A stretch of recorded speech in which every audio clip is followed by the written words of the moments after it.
Así que muy buenas tardes a todos y todas. Estamos comenzando el módulo 4 del curso de capacitación PRAS. Hoy día nos va a estar de relatora nuestra bióloga Gumnari León, en la cual ya la dejo a ella, ya la conocen ustedes por la clase anterior, para que pueda iniciar su jornada de este módulo. Gumnari, ya tienes todo para poder comenzar. Ya, comenzamos con la evaluación inicial. Sí, de veras. Ya. Se me había olvidado. Gracias, Gumnari. Estamos de día lunes. Ya. Día lunes, sin mente de día lunes. Sí. Bueno, como comenzamos todos los días lunes, ¿cierto? Nuestro módulo, tenemos que realizar nuestro test de diagnóstico, ¿cierto? ¿Recuerdan? Entonces vamos a ir colocándolo acá en el chat para que puedan rápidamente contestar estas preguntas que son fáciles y rapiditas de contestar. Así que ahí está en el chat, por favor, el Google Forms. Eso. Ramón, sí, vimos tu correo, después Gumnari va a dar una respuesta. No te preocupes. Gracias. De nada, Ramón. Así que ahí vayan, por favor, contestando el test de diagnóstico inicial, ¿cierto?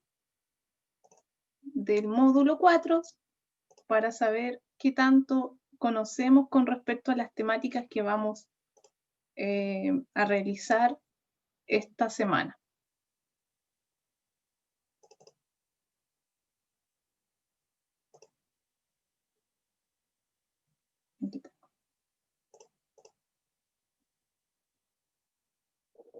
No sé si habrá alguien que lo requiera que lo envíe vía mail para que me pueda decir por el chat, por favor.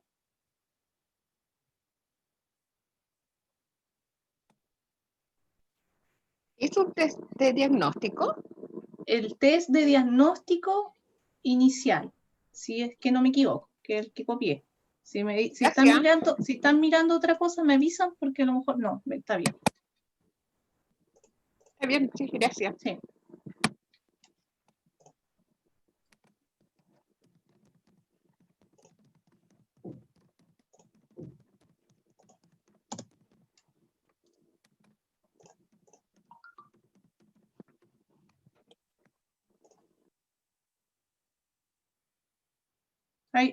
Eugenia, estamos realizando nuestra prueba de diagnóstico inicial como cada lunes. Estoy dejando en el chat el link, por favor, para que lo puedas ir a pinchar y responder estas preguntas que cada semana cuando comenzamos un módulo día lunes hay que responder previamente. Y recuerde que después, el día jueves, nuevamente las tenemos que responder para que vayamos estudiando y revisando cuáles fueron las preguntas o poniendo atención en esta jornada para poder, finalmente, si no conozco esa pregunta hoy, el jueves las pueda responder perfectamente. Ya tengo dos respuestas. Juan Cisterna, Sandra Urrutia, Arnoldo Carmona, Yuri Ortega.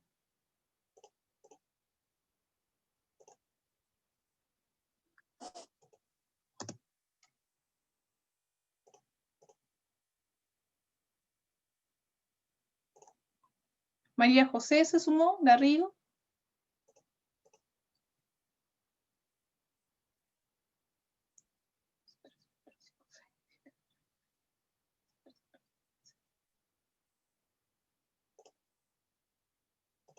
Yuri está levantando la mano.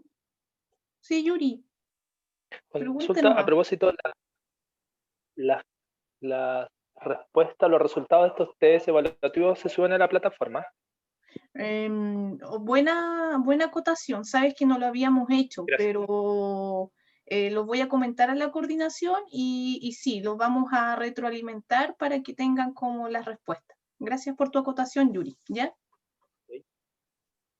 Sobre lo mismo.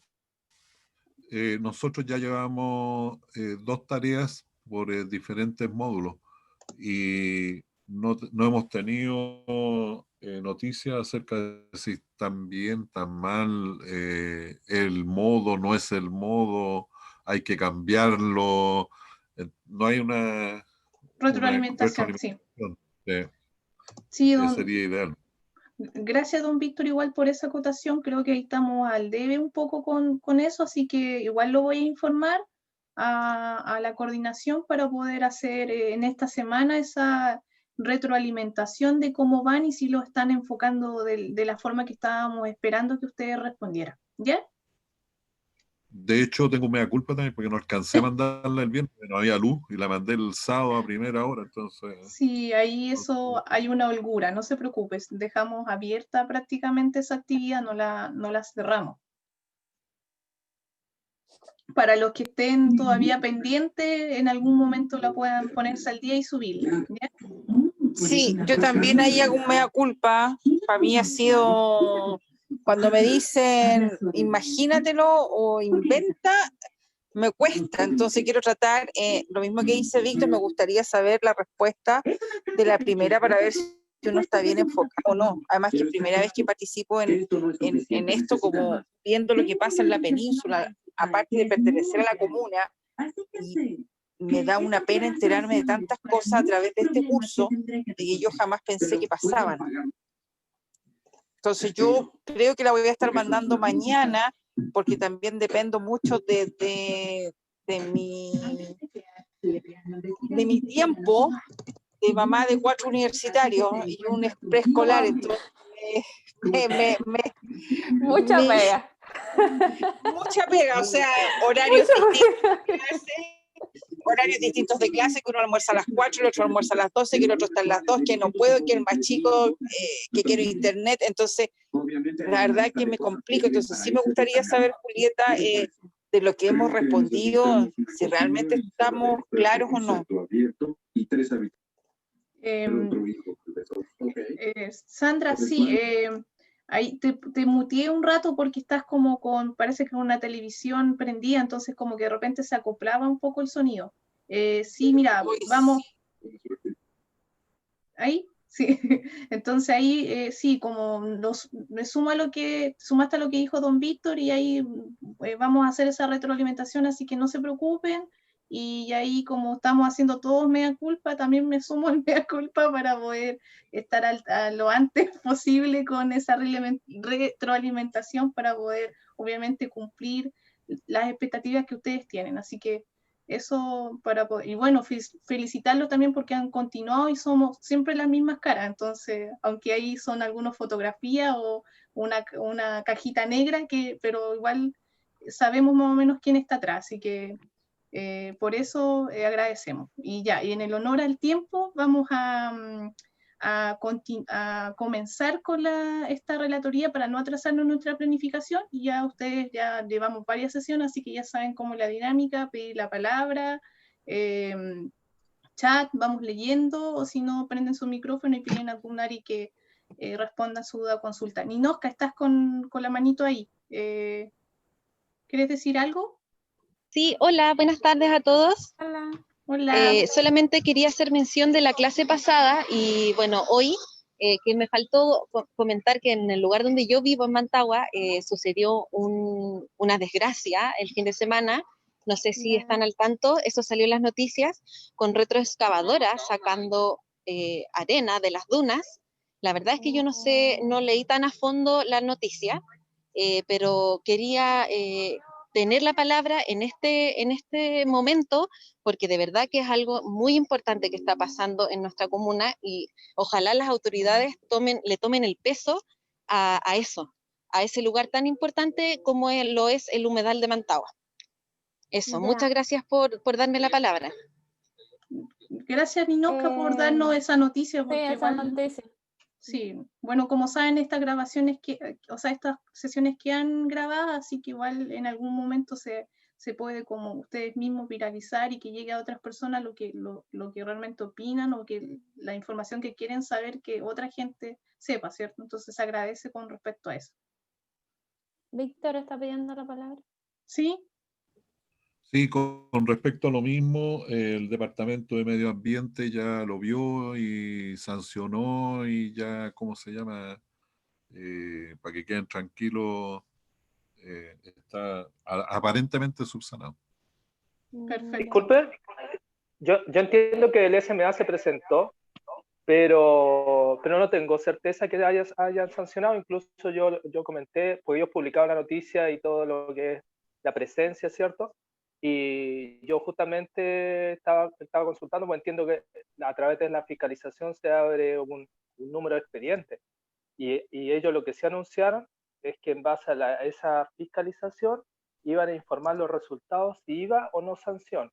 Pero no, entiendo que no está sancionado. No, tienes razón, o sea, está en proceso, eso es lo que quise decir. O sea, es imposible sancionar inmediatamente, porque pasa un montón de periodos donde la empresa puede también expresar el por qué lo que está haciendo. Sí. Sí, yo creo que lo mejor es, bueno, y En lo que hemos medio, aprendido entrando un camión. canales y la posibilidad de poder hacer seguimiento a esas fiscalizaciones como comunidad y difundir para saber si efectivamente se logró una sanción, porque a vista de todo es algo terrible, como decía la persona anterior.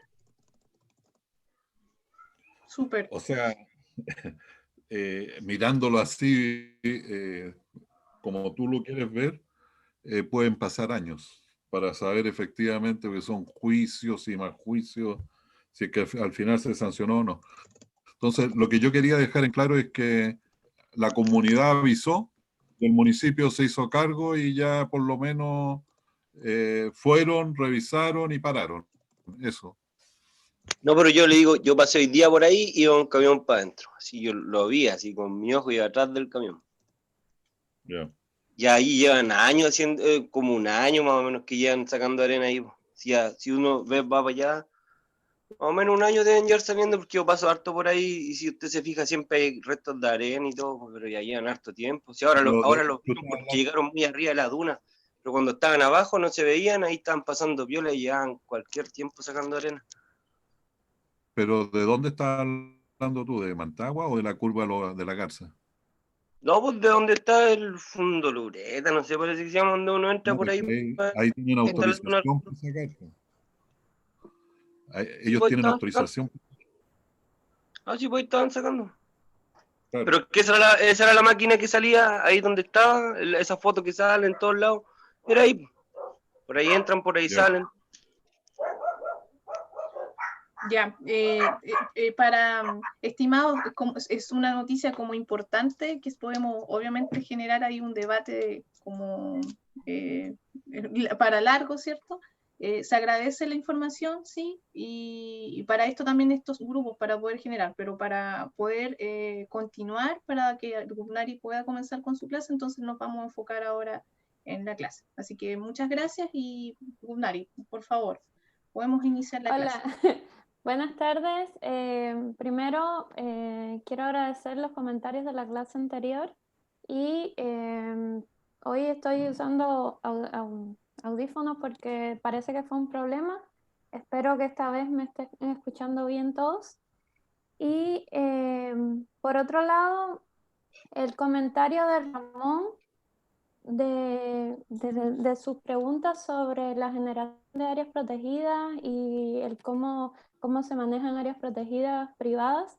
Ya hice, o sea, busqué la información y tengo una parte de la información que solicita que lo vamos a ver en la última clase, pero en la parte que no encontré la pregunté al especialista del Ministerio de Medio Ambiente y recién ahora en esta conversación me acaba de llegar un correo de él con una respuesta que no he podido revisar porque fue ahora mismo, pero debería ya tener esa información disponible que la veremos entonces en la última clase. Si tienen alguna otra duda, alguna sugerencia o algo así, nos la siguen enviando. Nosotros trataremos de ir como tratando de responderlas en la medida que vayamos con las clases. Bueno, entonces comencemos con la conferencia. Voy a compartir pantalla.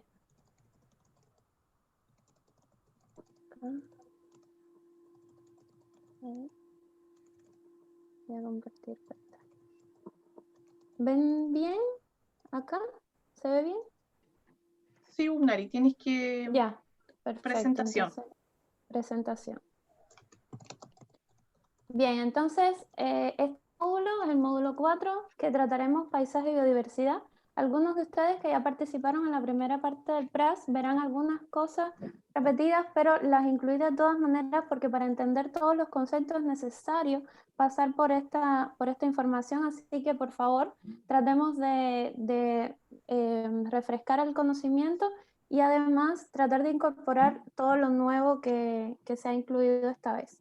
Los contenidos de esta conferencia serán conceptos de paisaje, sus componentes, las escalas, las dimensiones y la importancia de las escalas y las dimensiones en la evaluación de impacto de actividades antrópicas.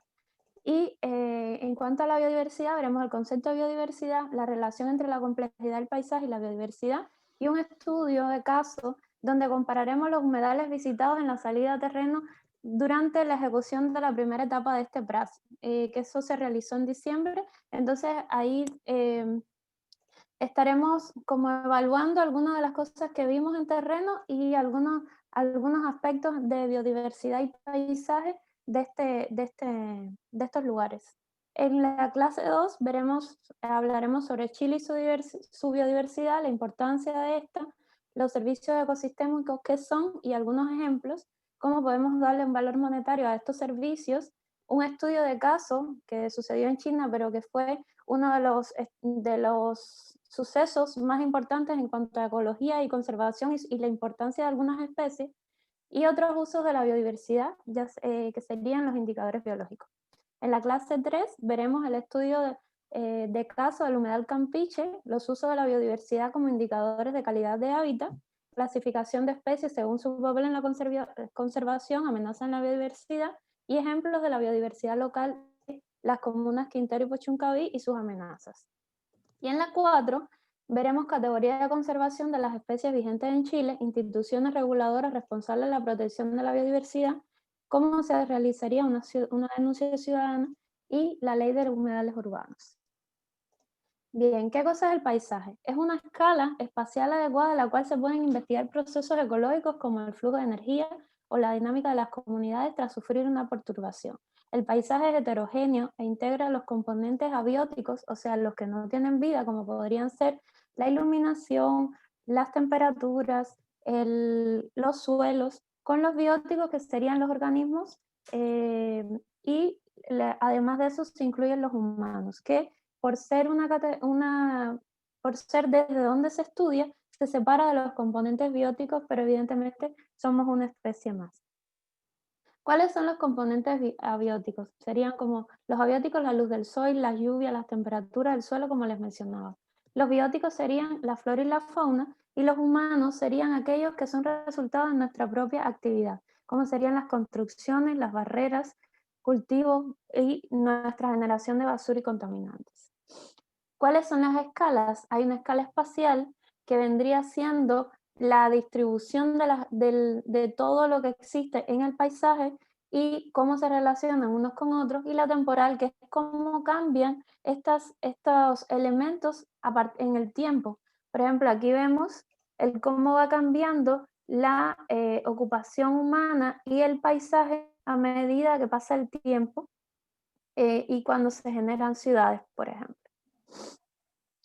Las dimensiones del paisaje serían a una escala local o microescala, también se llaman, que son localidades puntuales de algunos cientos de kilómetros y hasta algunos pocos kilómetros cuadrados. Y en cuanto a la escala temporal, se refiere a cualquier intervalo menor de un año. Cuando hablamos, por ejemplo, de una etapa de floración o de algún tipo de cambios que ocurran en un tiempo menor que un año. Aquí tenemos un ejemplo, por ejemplo, podríamos decir que una escala local o microescala sería si estuviéramos hablando de la playa Roquerío. Es un punto de hasta unos pocos kilómetros cuadrados. La mesoescala es cuando vemos extensiones mayores a hectáreas, pero menores a miles de kilómetros cuadrados, o sea, menores a regiones. Y asimismo, esta escala se limita en el tiempo más allá de años y hasta decenas de siglos. Generalmente en esta clase estaremos hablando de esta escala porque estaremos enfocándonos en las comunas de Quintero y Pochuncaví en cuanto a escala de paisaje físico regional ahora, y en cuanto también a la escala de tiempo, porque estaremos hablando de nuestro tiempo en este paisaje, del tiempo que nos corresponde y que vendría siendo como 1 o 2 vidas humanas máximo. Entonces siempre estaríamos hablando en esta mesoescala generalmente cuando estemos hablando en esta conferencia. Sin embargo, ya una macroescala o megaescala son extensiones mayores a miles de kilómetros, que podría hablarse de regiones, varias regiones o incluso países o continentes, y si es temporal se refiere a miles de años o hasta eras geológicas. Ya por ejemplo, esta escala la trataremos cuando hablemos, por ejemplo, de cambio climático. Es una macroescala a nivel físico en estos momentos y también a nivel de una escala temporal, porque el cambio climático lleva más de miles de años en ocurrir. Aunque este cambio climático ha sido especialmente atípico porque proviene desde la era industrial, que empezaron a ocurrir los cambios en la atmósfera que han llevado a que el calentamiento haya sido súper rápido. Pero en general el planeta tiene tendencia a pasar por estos ciclos de calentamiento y enfriamiento, y esto lleva a eras geológicas. Es el tiempo en el cual ocurre este proceso. ¿Cuál es la importancia de las escalas y dimensiones del paisaje en la evaluación de impacto de las actividades antrópicas? ¿Sabes cuáles son el impacto de las pequeñas acciones cotidianas? Por ejemplo, hablemos de alguien que bota la basura, digamos, la basura de su casa. Y casualmente esta basura, el lugar donde la desechan es un arroyo que pasa por detrás de la casa. En la escala espacial, esto termina siendo un microvertedero, generalmente, porque si estamos botando la basura en el mismo lugar durante mucho tiempo, digamos 1 año, llega el punto en que se va acumulando y genera un microvertedero. Si muchos de nosotros hacemos lo mismo, terminamos haciendo un gran vertedero y podríamos cubrir playas o zonas enteras de basura. Y producto de nuestra actividad y los desechos y que generalmente la basura termina en el mar, o sea, la primera viene siendo una microescala, la segunda viene siendo la mesoescala, y la megaescala es cuando vemos la acumulación de esta basura que existe en el Pacífico, que ya se denomina isla de basura. Es más grande que alguno de los países más grandes del planeta. Y se encuentra dando vueltas y se mantiene más o menos en el mismo lugar producto de las corrientes, y es gigante. Miren la extensión que cubre. Entonces ahí estamos hablando de una macroescala espacial. En cuanto a temporal, podríamos ver cuánto dura la basura. O sea, es importante el hecho de ver las escalas del paisaje en el tiempo, porque, por ejemplo, un hilo de pescar demora 600 años en descomponerse. Y si vemos, si echamos desde hoy hacia el pasado, eso fue 73 años antes de la llegada de Colón. O sea, con las características que tiene un hilo de pescar de hoy, que es de plástico. Si hubiese sido desechado 73 años antes de la llegada de Colón a América, entonces en este minuto es que se estaría descomponiendo.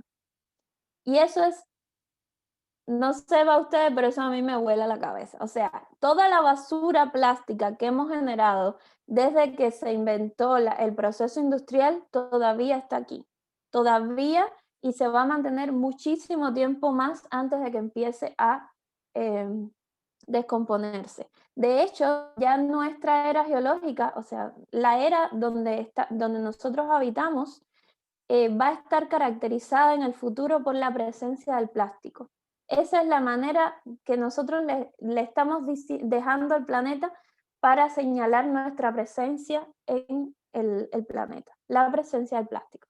Por ejemplo, los pañales desechables se demoran 450 años en descomponerse y recién fueron inventados en 1949. Todos los pañales desechables que se han usado que han usado todos los bebés del mundo siguen aquí. Y eso es la importancia de darnos cuenta de hasta dónde va el alcance de nuestras pequeñas decisiones cotidianas.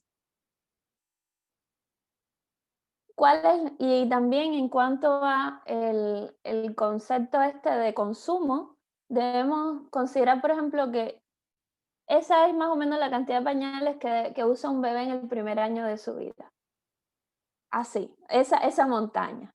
Entonces, toda esa montaña todavía está aquí por cada uno de los bebés que han usado pañales desechables.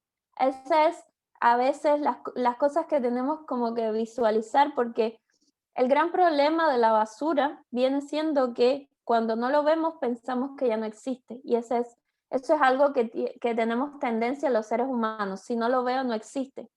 Y es importante visualizar el impacto de nuestras acciones. En cuanto a la biodiversidad y su importancia en la conservación, el concepto de biodiversidad es que es la variedad de la vida. Este concepto incluye varios niveles de organización biológica. Abarca a las diversas especies de plantas, animales, hongos y microorganismos que viven en un espacio determinado, su variabilidad genética, los ecosistemas los cuales forman parte de estas especies y los paisajes o regiones en donde se ubican estos ecosistemas. También incluye los procesos ecológicos y evolutivos que se dan a nivel de genes, especies, ecosistemas y paisajes. O sea, la biodiversidad no es solo los organismos, sino también todas sus interacciones, todos sus genes. Por ejemplo, mirando la especie humana, nuestra especie tiene, en comparación con otras especies, baja diversidad genética. Somos muy parecidos producto de que en nuestra historia evolutiva tuvimos un momento que se llama cuello de botella, donde la población se redujo a menos de 100 individuos. O sea, todas las personas que existen hoy en el planeta provenimos de 100 individuos que lograron sobrevivir y reproducirse, y eso hace que seamos muy parecidos genéticamente. Sin embargo, cuando empezamos a diferenciarnos, cuando empezamos a multiplicarnos, empezamos a generar diferentes mutaciones y cambios en nuestro ADN, y esos cambios hacen que seamos diferentes, y de hecho por eso es que hay etnias y podemos reconocer personas con características físicas diferentes. Y eso está en nuestro genoma, y eso es parte de la diversidad que tenemos. Y esa diversidad es sumamente importante, porque hace que seamos menos sensibles a enfermedades, menos sensibles a como mutaciones degenerativas, mutaciones deleterias, que es cuando el individuo muere, o a cambios que degeneren nuestra especie. Entonces, la diversidad es sumamente importante, y como lo es importante para nosotros, lo es importantísimo para otras especies.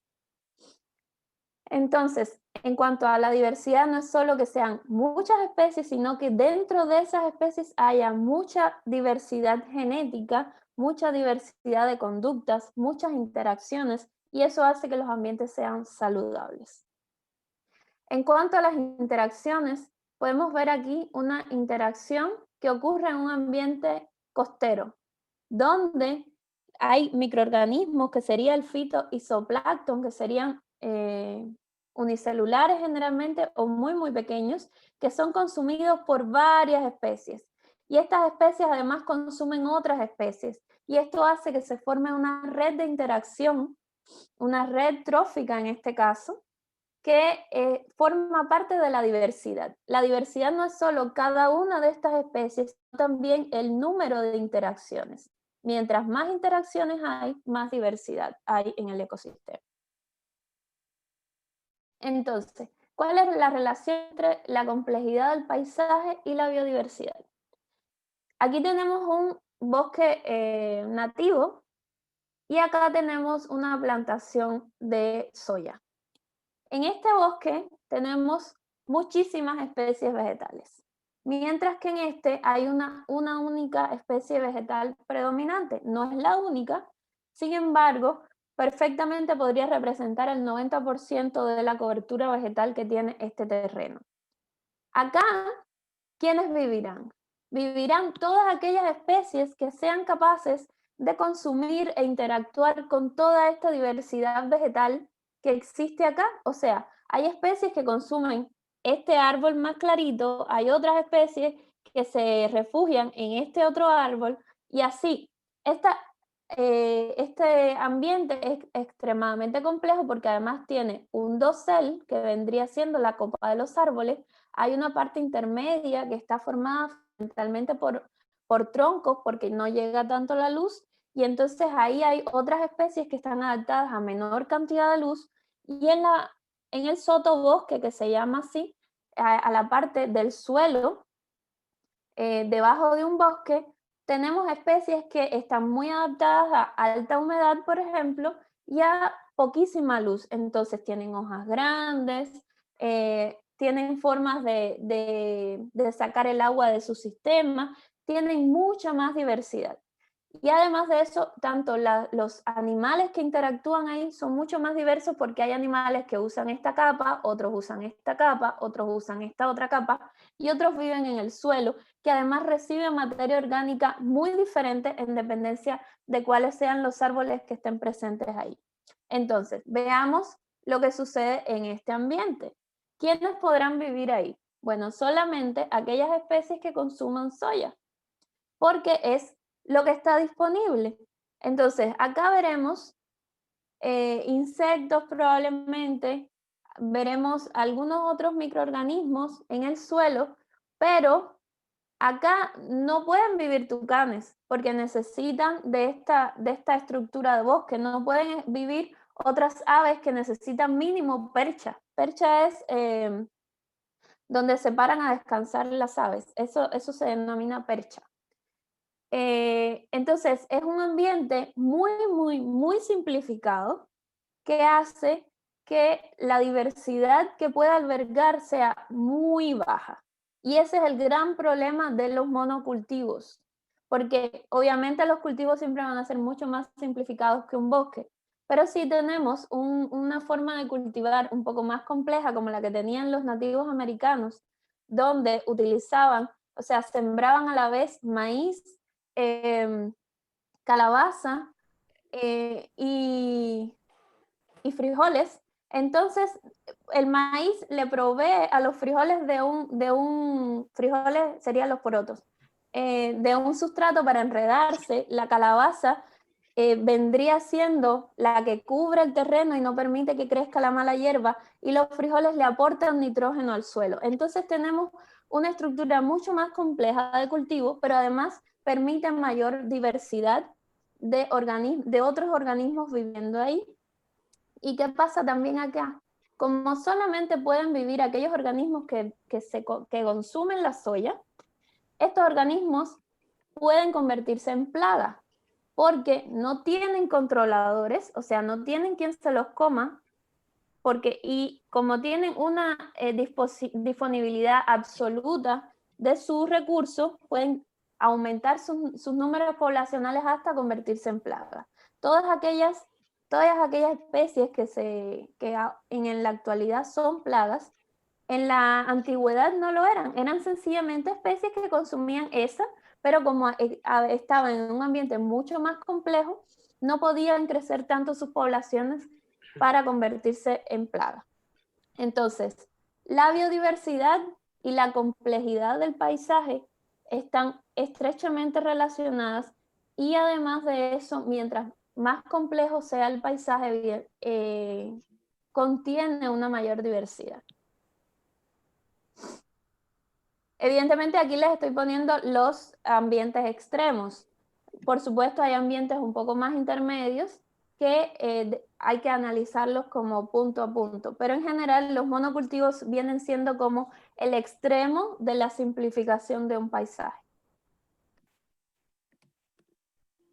Por ejemplo, cuando estamos hablando de una laguna o un humedal en general, como para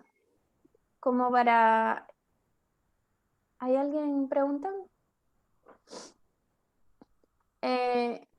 No, bueno.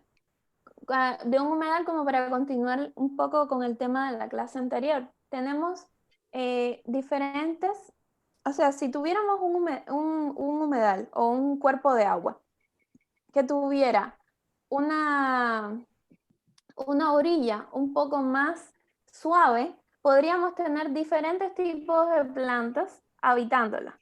Por ejemplo, en las plantas A y B vendrían siendo plantas anfibias o palustres también se llaman. Entonces son plantas que pueden estar un poco fuera del agua o dentro del agua. Y esto hace que tengan que cubran un área bien específica del borde del borde de la poza. Plantas acuáticas arraigadas con hojas flotantes vendrían siendo la C y la D. Evidentemente, tienen que estar en un ambiente un poco, o sea, no tan profundo, porque sus raíces deben estar ancladas al sustrato y sus hojas deberían estar afuera. Entonces, no viven en una poza tan profunda. Otras plantas son las plantas totalmente sumergidas que se encuentran con sus raíces arraigadas, como serían las... Y estas ya podrían vivir en un ambiente un poco más profundo porque necesitan, o sea, no necesitan que sus hojas estén afuera. Sin embargo, sí necesitan que la luz llegue a ellas, porque igual hacen fotosíntesis y necesitan luz. Entonces, podrían estar un poco más profundo quizás si el agua fuera muy clara. Y, por ejemplo, las plantas acuáticas libres sumergidas, en caso de que no necesiten que sus hojas estén afuera, o flotantes y libres, vendrían siendo con que sus raíces no se encuentran atadas a ningún sustrato y sencillamente flotan. Estas perfectamente pueden vivir en cualquier sustrato, pero, o sea, en cualquier tipo de cuerpo de agua que no tenga una corriente fuerte, porque evidentemente las arrastraría. Entonces, tenemos diferentes morfologías y diferentes necesidades. Entonces, mientras más complejo sea el ambiente, como lo podemos ver acá, mayor diversidad puede albergar. Si aquí tuviéramos una caída muy abrupta, estas plantas no podrían estar. Si fuera de golpe muy profundo, entonces nada más podríamos tener las del borde y podríamos tener las flotantes. Entonces, ese tipo de complejidad hace que pudiera albergar también una mayor diversidad. Entre las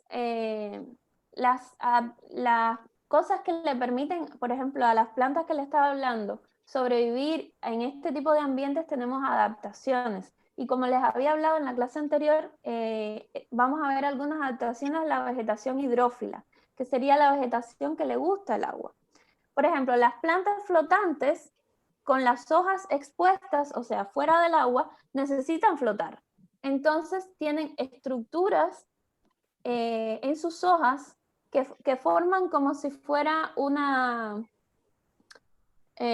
bolsa de aire. O sea, son pequeñas cámaras llenas de aire que se denomina aerénquima. ¿Ya? Aere de aire y quima significa tejido. Tejido que contiene aire. Entonces, esto es lo que le permite a estas plantas poder flotar. En el caso de las plantas que tienen épocas o que viven en sustratos de lodo, que como les comentaba en la clase pasada, tienen muy poco oxígeno, podemos ver algunas adaptaciones que son los neumatóforos. Estas son raíces que en vez de crecer hacia la tierra, crecen hacia arriba. Entonces, lo que hace es que tienen pequeños orificios en estas raíces que permiten que pueda intercambiar aire. O sea, vienen siendo como el punto de intercambio gaseoso, ya que aquí abajo no hay mucho oxígeno y entonces las raíces no tienen de dónde sacar el oxígeno. Entonces, esta es otra de las adaptaciones de este tipo de ambiente acuático o de humedad.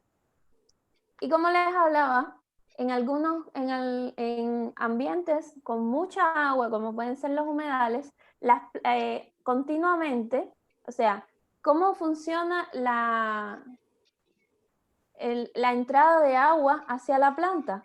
Funciona de una manera pasiva, o sea, el agua va desde donde hay más agua a donde hay menos agua.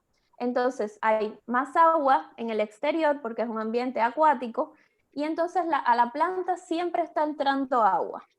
¿Y qué hace la planta? Bueno, la tiene que sacar de alguna manera. Y esta manera para muchas de ellas es la gutación, que es que forman pequeñas gotas en el extremo de cada una de las venas. ¿Lo ven acá?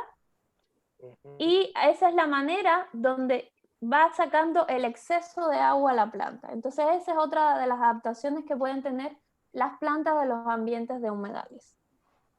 Entonces, como pueden ver, estas adaptaciones son muy específicas de un tipo de ambiente y también tienen que ver con la complejidad del ambiente.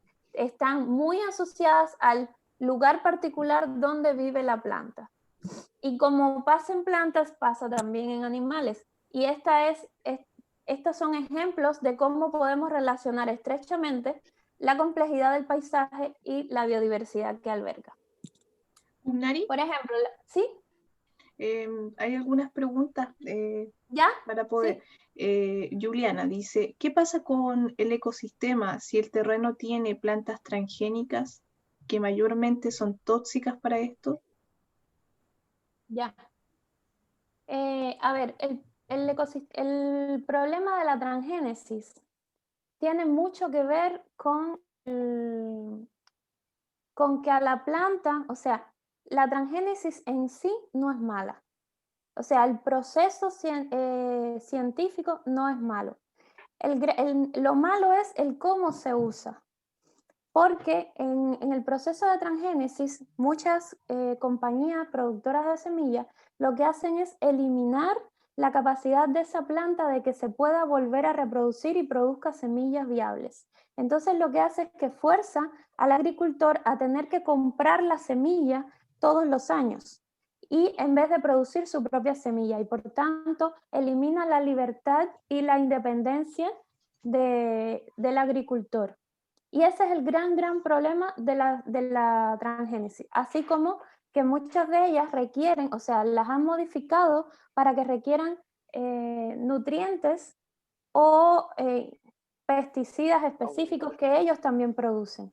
Entonces, el gran problema de la transgénesis es ese, quién es el productor de la semilla, quién está detrás de todo eso y cuáles son las modificaciones puntuales que se le han hecho a esa planta transgénica. Entonces, el gran problema no es la planta en sí, sino todo lo que viene asociado a ella. No sé si con eso se responde. Perfecto. Bueno, ahí hay dos preguntas de Juan Cisterna, pero para seguir con esa respuesta que tú estabas dando, él pregunta que una empresa de reproducción de semillas es Monsanto, ¿verdad? ¿Sí? Sí. Ya. Y de las peores.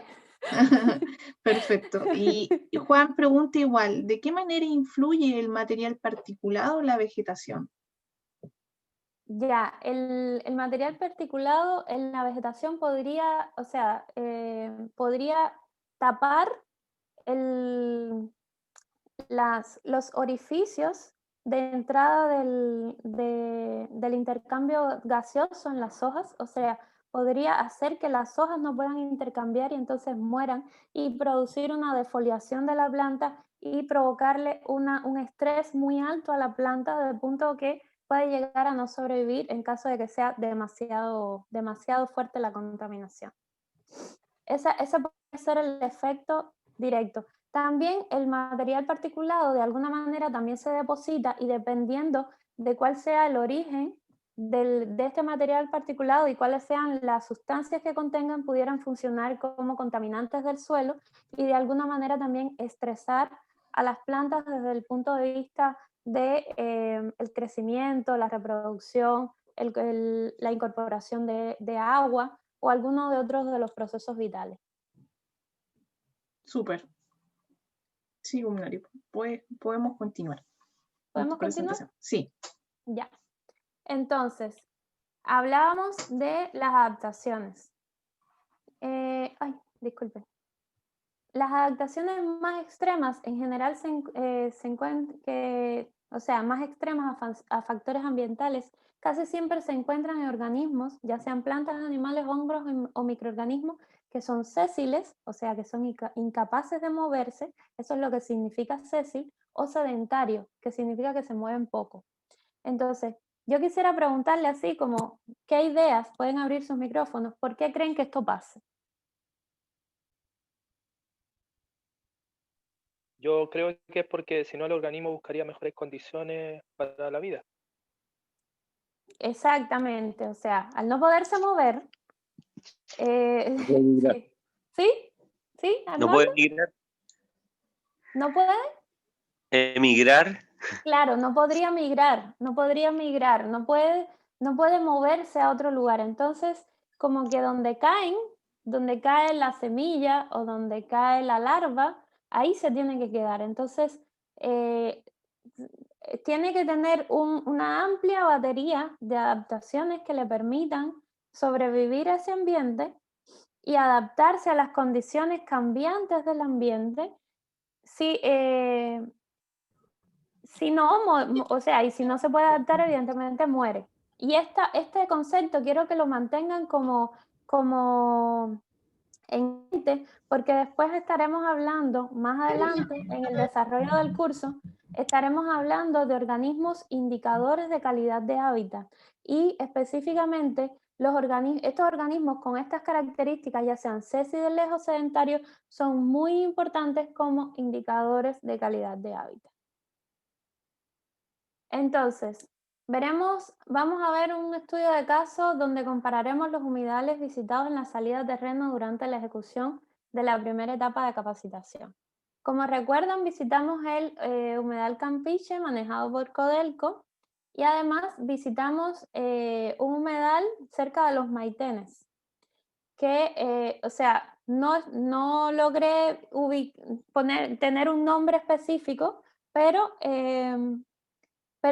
todos creo que recuerdan, todos los que fuimos recuerdan las características del ambiente. En el primer humedal, ¿sí? Solo una acotación. Hay algunas personas que no formaron parte de la primera capacitación, como para... Sí. Puede que desconozcan, obviamente el lugar no en sí, pero algunas especificaciones sí no van a estar al tanto, para que puedan Ya, ir sí. retomando. ¿Ya? Sí, voy a describir las características del ambiente ahora, pero bueno, más o menos para los que estuvieron en la oportunidad del terreno anterior, que vayan haciendo memoria de lo que vimos, o sea, y que pudieran quizás incluso retroalimentar. Como pueden ver, el humedal Campeche, manejado por Codelco, son 2 lagunas conectadas que tienen en sus orillas vegetación y además, como pueden ver, el nivel o sea, la profundidad va aumentando, pero gradualmente, ¿ya? Y también tiene un área extensa de espejo de agua, se llama así, o sea, aguas abiertas, y por acá atrás tiene vegetación arbórea que corresponde a plantaciones forestales. Y esta vendría siendo como la vista aérea del humedal. Vemos las 2 lagunas, estas lagunas están conectadas. Esta zona es donde Codelco desecha escoria de su proceso industrial. Acá vemos está la vegetación de árboles, que vendría siendo la plantación forestal, y por acá está esta vegetación que vemos acá, y esta vendría siendo la entrada, y aquí es de donde se observa y de donde se dan los tours a los visitantes. Esta fue el área que visitamos cuando estuvimos ahí.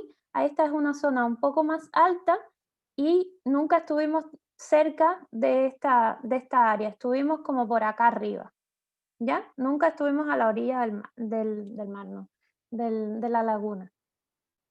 Entonces, yo les quiero proponer ver este video de Reportes Mineros sobre lo que ellos exponen del manejo del humedal.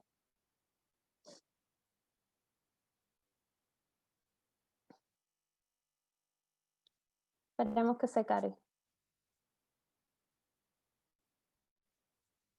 Ay, disculpen. Disculpen. Intenté como ponerlo grande, pero... ¿Es con sonido? ¿Sí? No ¿No escuchamos. se oye? No, espérate. Oh, A ver. ¿no se escucha?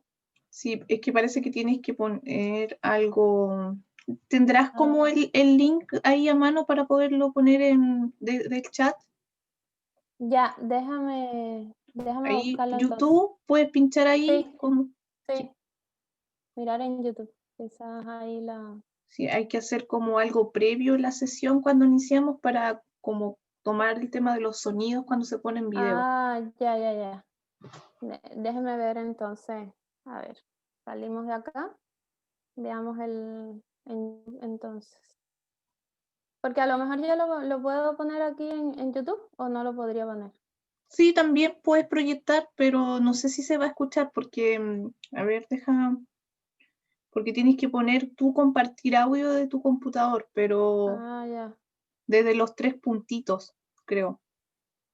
Pero como no sé si como anfitrión te da esa opción. Por eso si me lo envías como en el link acá, a lo mejor yo lo podría. Stop chat. Voy a buscar entonces porque yo pensé que se podía oír. Sí, es que había que colocar como previo, a ver. Dal Campiche. Codelco. A ver.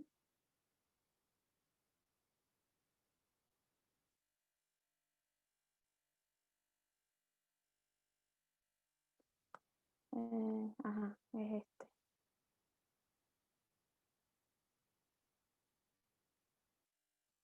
Reporte minero. A ver. Ya lo pongo en el chat. Sí, ponelo en el chat. Ahí lo puse en el chat. A ver.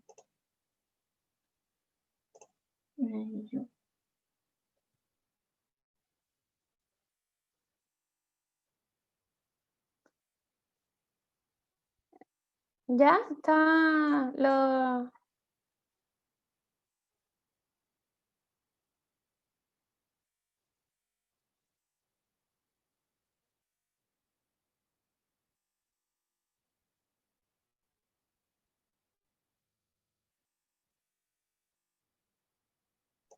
Listo, ¿lo están viendo?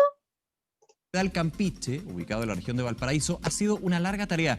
Hace 4 años, Codelco inició un proyecto de bioingeniería, logrando recuperar gran parte de esa ribera. El humedal Campiche, ubicado en la región de Valparaíso, es un ecosistema natural con una variada biodiversidad. Desde 2014, y bajo el resguardo de Codelco Ventanas, se desarrolla un proyecto de bioingeniería para la recuperación de especies y revegetación.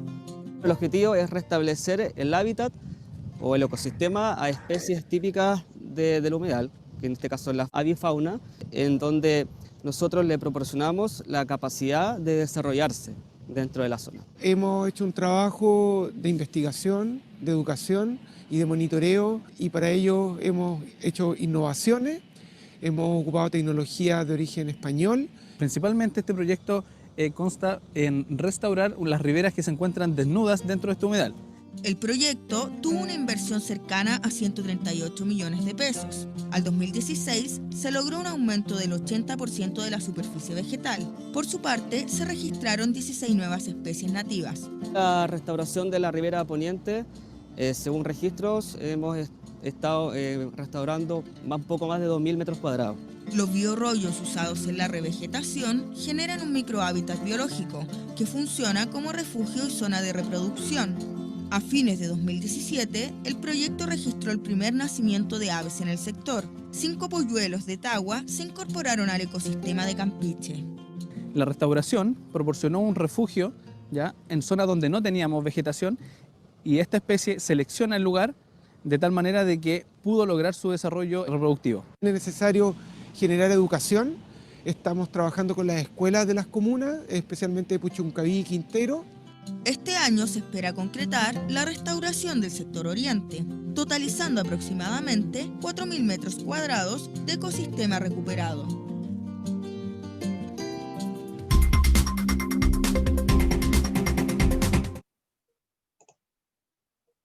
Listo. Listo. ¿Estamos? Sí, puedes A ver, compartir tú ahora. entonces puedo compartir pantalla yo. Listo, entonces.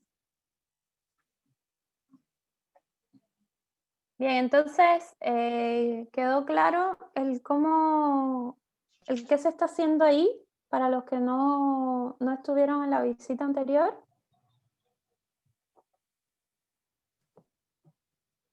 Sí, quedó ¿Sí? claro. Ya. Entonces este es un ambiente donde se están haciendo acciones de recuperación del humedal porque en algún momento tenía las orillas desprovistas de vegetación y por tanto no era un ambiente adecuado para la reproducción de aves, por ejemplo.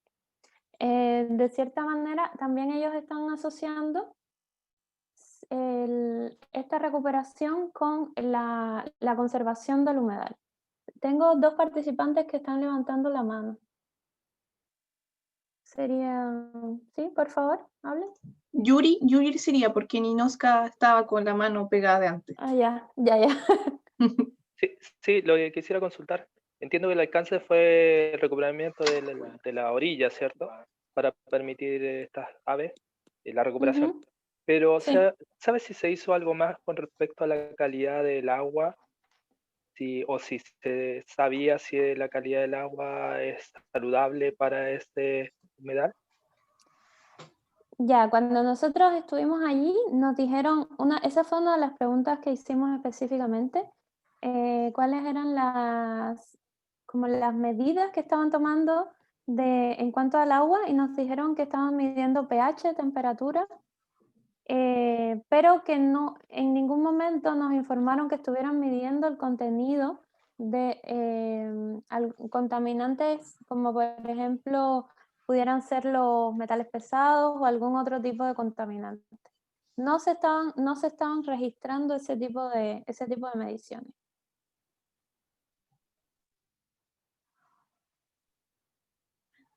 Claro, ahí... ¿Alguien más tiene alguna? Sí.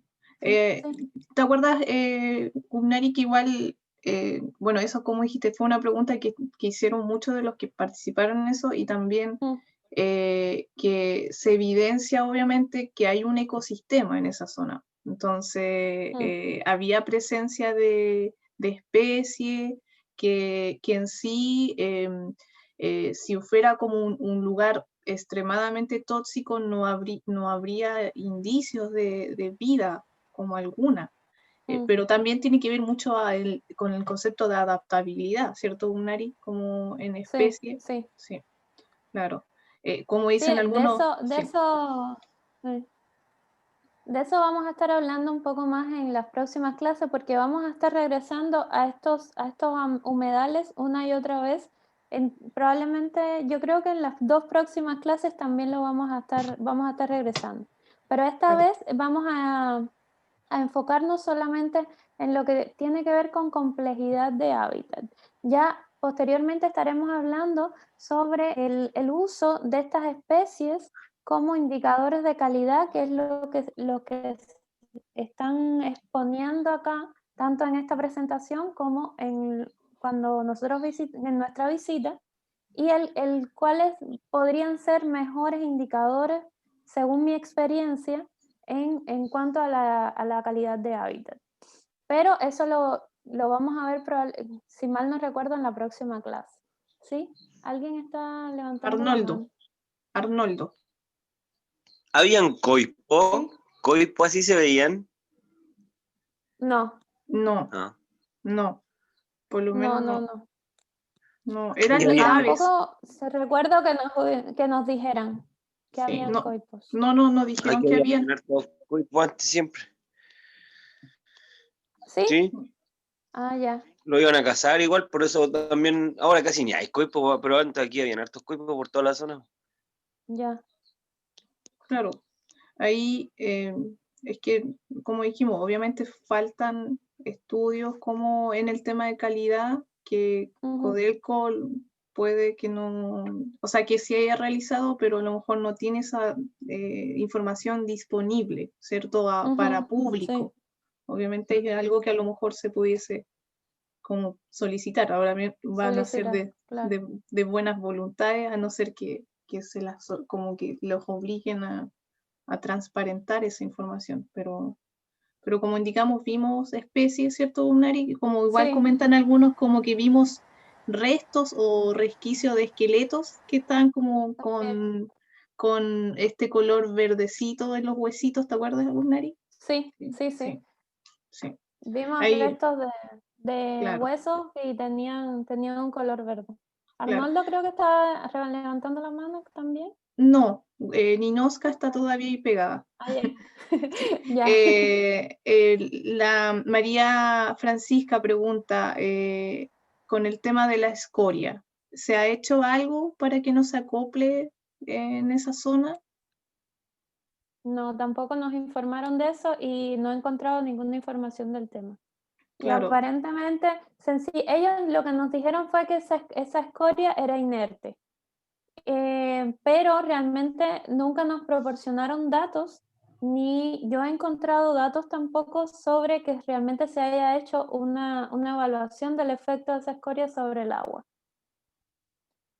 Entonces es como que se supone que hay que creer que es una escoria inerte. Claro, y ahí tampoco el Jocelyn dice que no existe un catastro de la cantidad de especies que hay en el lugar. Claro. Eso. Sí, esa es como la estructura, o sea, esa vendría siendo la realidad estructural. ¿Público en general así? ¿Está abierto al público en general? No, hay que hacer reserva o algún tipo de contacto con la persona de Codelco que es el encargado de manejar el humedal. Claro, Pero es se que ahí supone, está en un terreno privado, recuerda está que en un eso no terreno es... privado. Ese es uno de los problemas. Que se supone que ellos están abiertos a visitas de grupos de la comunidad o de escuelas y todo eso, pero siempre previo contacto con la persona. Una consulta. Sí. Respecto al mismo tema, ¿es condescendiente que habiten aves o exista diverso tipo de flora, teniendo en consideración que existen, igual está al lado de una gran industria? O sea, vale, me explico bien. Si es condescendiente en el fondo que existan animales con el hecho de que no esté contaminado el lugar. A ver, en la clase anterior yo les decía como que existe la idea de que los animales son capaces de detectar la contaminación. Y no es así. Los animales sencillamente se mueren o no se mueren. ¿Qué pasa? Ahí aparentemente se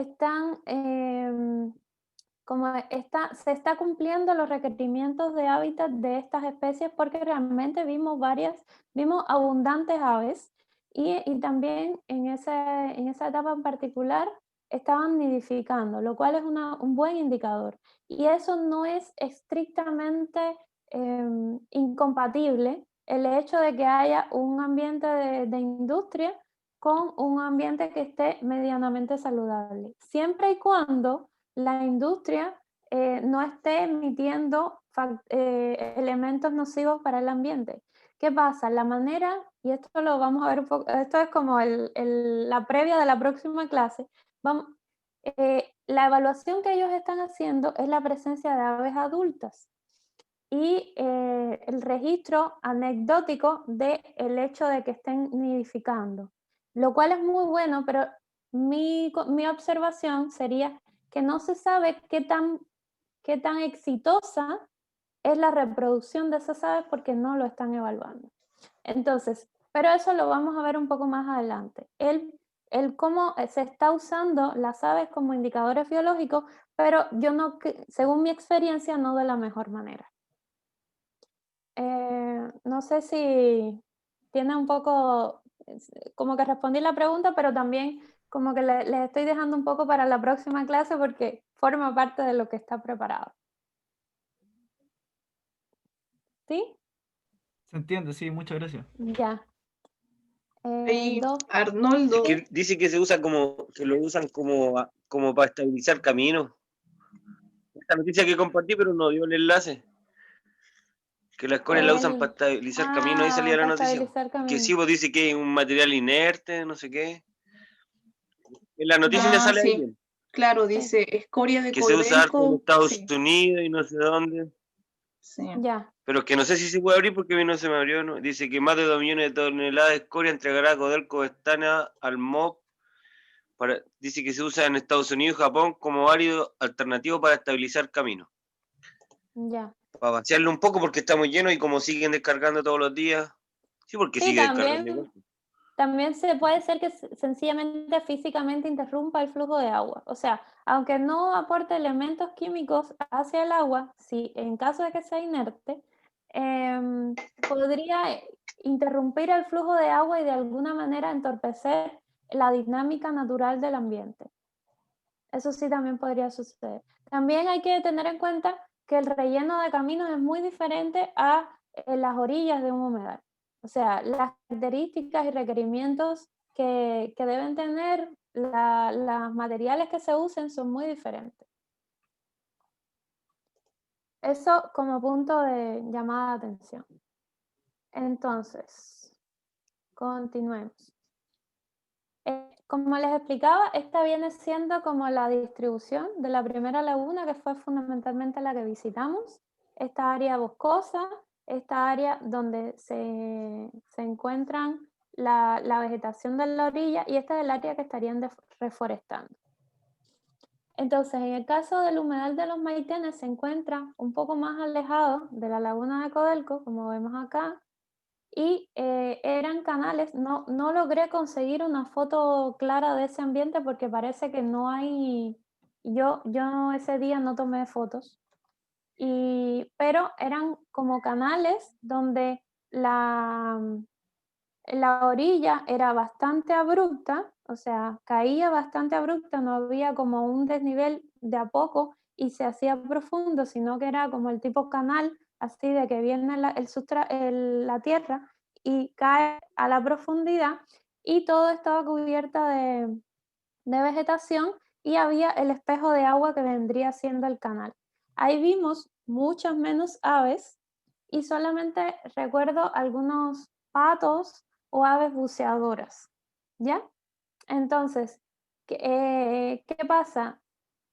Podría estar en contradicción el hecho de que pensar que está más alejado y entonces debería estar menos contaminado que el que está justo al lado de la fuente de contaminación. Pero ¿qué pasa? No sería correcto comparar estos dos lugares desde el punto de vista de la biodiversidad vista en cuanto a aves, porque es lo único de lo cual podemos hablar en realidad, porque son los animales que vimos, porque las características del hábitat son extremadamente diferentes. Este es un hábitat muy complejo en comparación con este.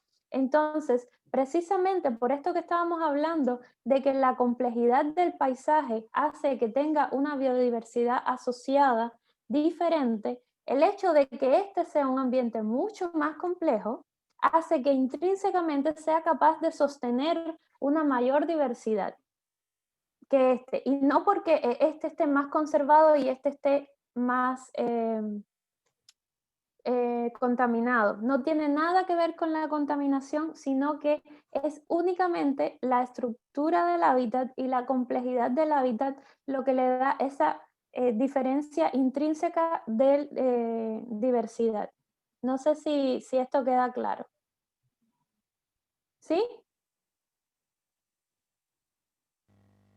Porque esa fue una de las preguntas que surgieron en ese día cuando fuimos a ver y dijimos, pero bueno, ¿y por qué si este lugar está mucho más alejado de la fuente de contaminación?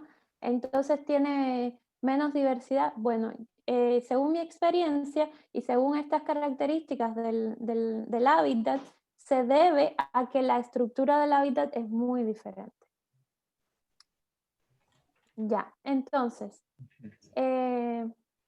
aquí podemos ver que acá tendríamos toda la posibilidad de tener toda esta estructura. Y por tanto, mientras que acá vendría siendo como solo la vegetación de orilla y abruptamente el espejo de agua profunda. Entonces, todas estas aves, disculpen, todas estas plantas, diferentes plantas, permiten, proporcionan un hábitat diferente para diferentes microorganismos, diferentes crustáceos, insectos, y todos esos son alimentos, anfibios también, o peces. Todos esos son alimentos de muchas de esas aves que podemos ver acá. Mientras que si solamente tenemos la vegetación estrictamente de orilla y alguna poca vegetación flotante, porque tampoco sostiene mucha vegetación flotante porque tenía bastante corriente, entonces esta complejidad no se presenta y no permite albergar probablemente tanta diversidad de alimento para esas aves, y entonces por eso es que vimos muchos menos en esa área que en el humedal Campeche. ¿Está claro hasta acá? Bueno, espero que sí. Sí. Ya, entonces, como les hablaba, esta es más o menos la diversidad que estábamos viendo ahí. También tenemos que considerar la presencia de árboles y por tanto de percha para otras aves. Las aves que son de orilla, que caminan y buscan pequeños organismos, pero en las orillas, necesitan un ambiente bajo, como estas tres, por ejemplo, y entonces ya estarían las aves buceadoras que sí como que se sumergen en un lugar que está más profundo. Entonces, el humedal Codelco evidentemente provee el ambiente para todas estas, mientras que solamente los maitenes provee ese ambiente para las aves buceadoras. Sin embargo, sabemos que hay más allá de las aves. No lo sabemos porque no tuvimos tiempo ni pudimos hacer una investigación un poco más detallada. Y es bien importante el saber cómo funcionan o qué está presente de estos grupos. ¿Qué pasa? Estos grupos son mucho más sensibles a la contaminación porque son mucho más pequeños, muchos de ellos viven sumergidos dentro del agua, entonces si la contaminación es del agua, probablemente se encuentren mucho más afectados y entonces estos probablemente serían mejores indicadores de calidad de hábitat. Sin embargo, esto no se sabe ni en Codelco, ni lo pudimos saber en este humedal, porque tampoco tuvimos el tiempo disponible para hacer algún tipo de muestreo. Y en estos precisamente sería en los que yo me enfocaría para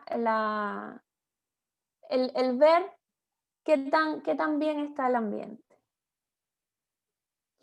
Entonces,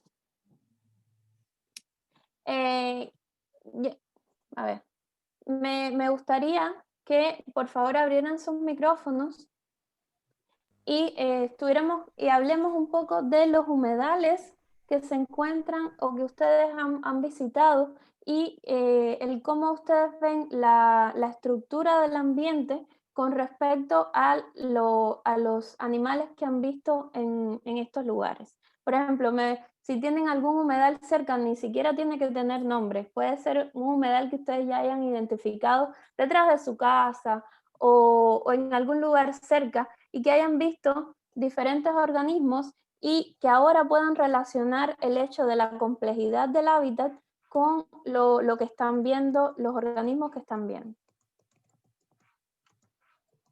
Y podría ser también estos humedales de los cuales estamos hablando hoy.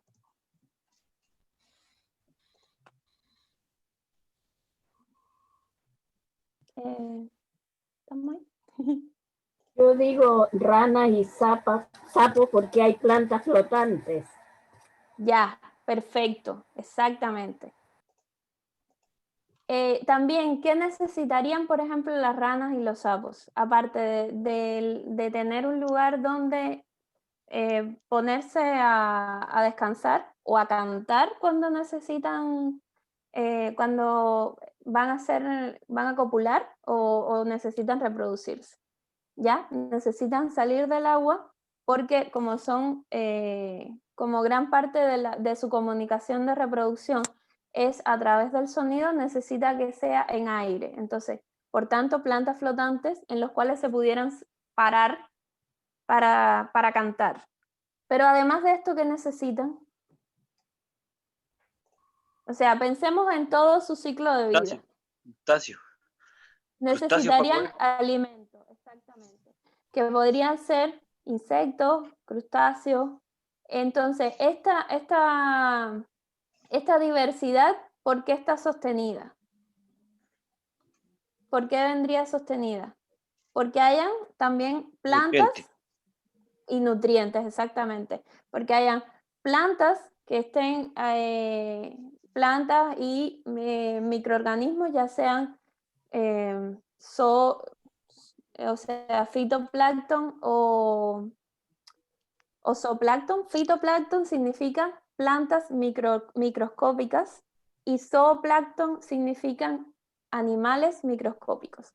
Ya, zooplancton vienen siendo ya los animales microscópicos o pueden ser también huevos, pueden ser larvas, todo lo que sea animal y que sea extremadamente pequeñito forma parte del zooplancton.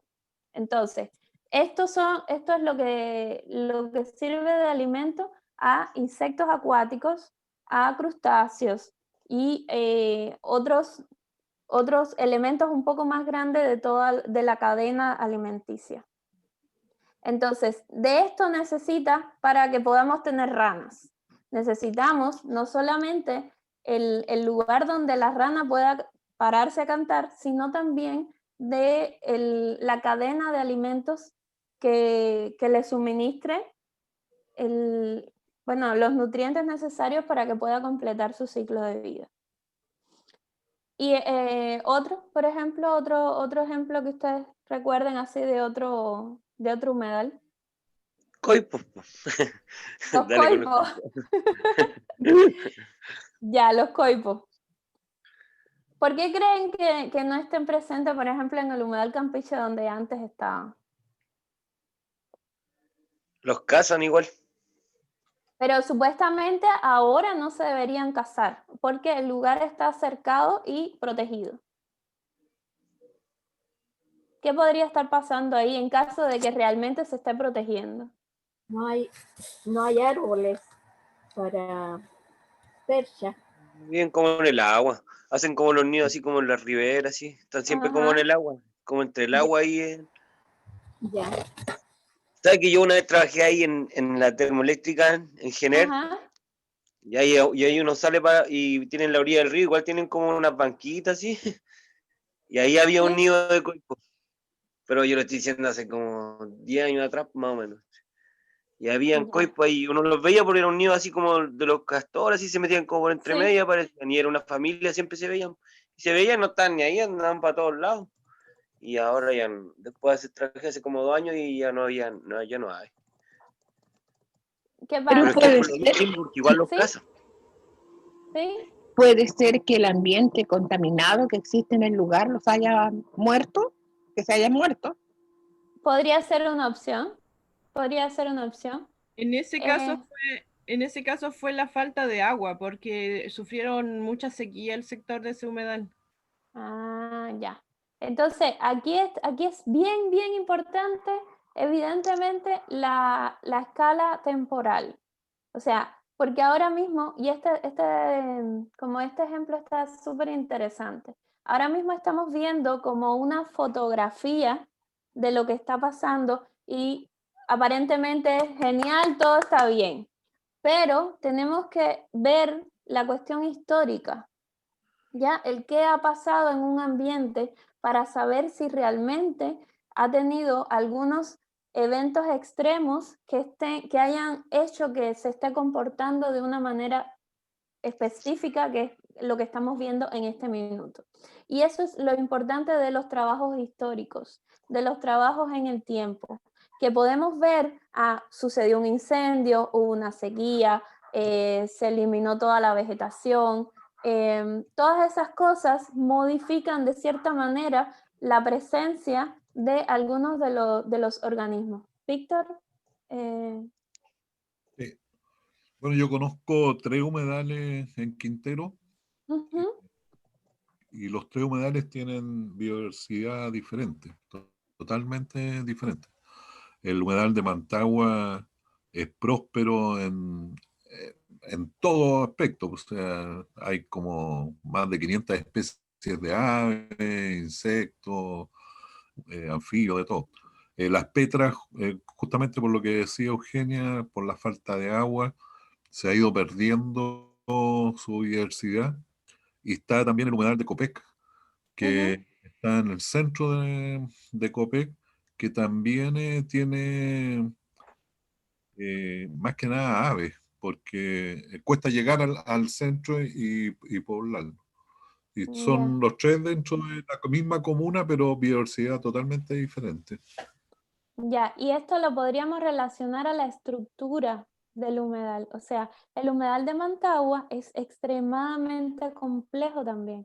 Es muy grande, tiene muchísima diversidad de ambientes que suministran diferentes tipos de recursos a las diferentes especies. Cada especie tiene su requerimiento de hábitat y por tanto necesita diferentes cosas para poder completar su ciclo de vida. Cuando yo hablo de requerimiento de hábitat, es todo aquello que se necesita para que la especie nazca, se alimente, se comunique, se reproduzca, crezca, que haga todo lo que necesita hacer para que se mantenga en el tiempo. Entonces, cada especie individual tiene un requerimiento de hábitat específico. Claro, los que viven en un mismo ambiente coinciden en muchos tipos de requerimiento de hábitat en muchas cosas, pero un hábitat que te ofrezca una diversidad de este tamaño va a poder incluir a todas las especies que están como en requerimientos de hábitat más cortitos, porque no es que requieren todo lo que ofrece el hábitat, sino que tienen diferentes requerimientos que a veces se superponen, pero a veces son bien diferentes, y aún así el hábitat puede contenerlos a todos. ¿Yuri? ¿Levanta la mano? Sí, la había bajado, le había escrito en el chat, pero la consulta era bien puntual. Si tú nos puedes contar de experiencias internacionales sobre el manejo de humedales, no sé si en este momento o en otro que pueda calzar mejor, ¿ya? Ya. Específicamente yo tengo la experiencia en Cuba, que es donde trabajé antes. El gran problema de los humedales de Cuba tiene mucho que ver con la eliminación de la barrera marina, o sea, de los manglares, que viene siendo la barrera natural entre los ambientes terrestres y los ambientes marinos. Es muy común que en Cuba como que las personas eliminen esta vegetación típica y construyan a línea de playa. Eso es muy común, o sea, nuestra especie hace eso mucho, tratar de construir a línea de playa. ¿Y qué pasa? Que los ciclones, porque en Cuba hay huracanes súper fuertes, hacen que sea extremadamente dañino para la tierra porque no tiene esa barrera protectora. Entonces, lo que se ha estado haciendo es reforestando este tipo de ambientes, y esto además ha permitido que aumente la complejidad estructural de estos ambientes, y se han recuperado especies que en algún momento estuvieron perdidas en esas zonas. El hecho de reforestar con la flora nativa y que se recupere la estructura del ambiente hace que muchas especies que estaban como en una crisis donde ya había muy poquitos individuos puedan reproducirse y aumentar sus poblaciones y volver a colonizar el área recuperada. Entonces, en muchos lugares donde se ha logrado recuperar el ambiente, se ha visto el regreso de muchas de las especies autóctonas de ese ambiente. Entonces, muchas veces no todo está perdido cuando realmente está, cuando uno ve que ha cambiado mucho la estructura, o sea, de cierta manera hay puntos donde todavía se puede revertir el daño, siempre y cuando se recupere la estructura del paisaje, pero ojalá con las especies nativas, porque son las que ofrecen exactamente los requerimientos de hábitat que necesitan las especies que vivían ahí. En otro caso, también se ha visto con las dunas. En Cuba también se han estado protegiendo áreas de playa donde se destruían las dunas producto del pisoteo y producto de las construcciones a línea de playa. Entonces, la nueva normativa hace que se tenga que construir, si mal no recuerdo, 200 metros, y además de eso se están poniendo pasarelas por encima de las dunas, y la vegetación se ha recuperado maravillosamente, y el ambiente se está recuperando maravillosamente, y han vuelto muchas especies que hacían muchísimo no se veían. No sé si se responde. Bueno. Sí, pero quería hacer un alcance, sí. ¿Qué es lo que me pasa? Por ejemplo, yo no conozco ningún humedal acá en Quintero, y el único que conocía es el de Mantagua, pero entiendo que no sé si hay que pagar entrada o nada, no, la verdad es que no tengo con mucha información. Y lo que me he dado cuenta con el curso y con esto, al parecer no hay como una entidad que esté como reuniendo u organizando, porque incluso Codelco me dice que está, o sea, incluso el humedal que está situado dentro de Codelco está manejado por ellos.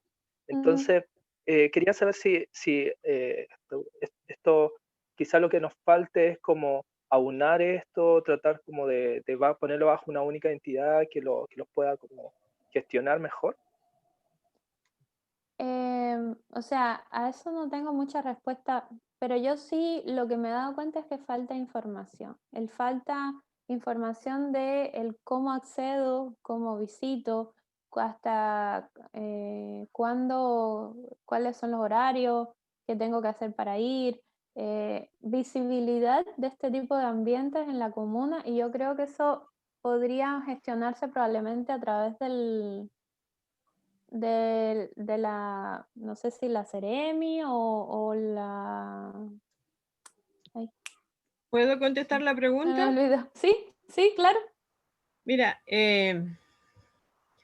aunque les parezca a lo mejor un poco egoísta o un poco, sí, más bien egoísta de parte de los dueños, los humedales en Quintero son tan frágiles que si no tienen un plan estratégico, un plan de desarrollo dentro del humedal, nosotros como seres humanos vamos a hacer más daño que a producir beneficios para un humedal.